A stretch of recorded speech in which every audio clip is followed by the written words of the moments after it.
Hi friends, welcome to కల్కి kitchen Telugu. ఈ రోజు రెసిపీ యమ్మీ యమ్మీ పన్నీర్ పిజ్జా. పిజ్జాని బేస్తో సహా ఇంట్లోనే చాలా ఈజీగా తయారు చేసుకోవచ్చు. బేస్తో సహా ఇవన్నీ ఇంట్లో తయారు చేసినవే. పిజ్జా పైన చల్లడానికి chilli flakes and organo, basil leaf కూడా గార్డెన్ లో పెరిగినదే. ముందుగా పిజ్జా పాన్ కి ఆలివ్ ఆయిల్ ని గ్రేస్ చేయండి. తర్వాత home made pizza sauce pizza base పైన ఫుల్ గా స్ప్రెడ్ చేయండి. హోమ్ మేడ్ తందూరి పన్నీర్ని వేయండి. గ్రేటెడ్ చీజ్ని కూడా ఫుల్గా స్ప్రెడ్ చేయండి. ఇట్లా ఫిల్ చేసుకున్న పిజ్జాని 5 మినిట్స్ ఓవెన్లో పెట్టండి. తవ్వ మీద అయితే 10 మినిట్స్ పెట్టాలి.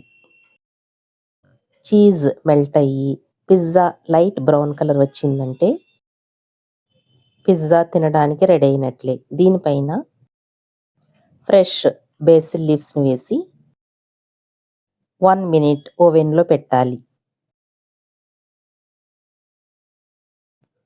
నైఫ్తో మీకు కావలసిన సైజులో పీస్ కట్ చేసుకుని వేడివేడిగా తింటే ఆహా, ఎంత యమ్మీగా ఉంటుంది.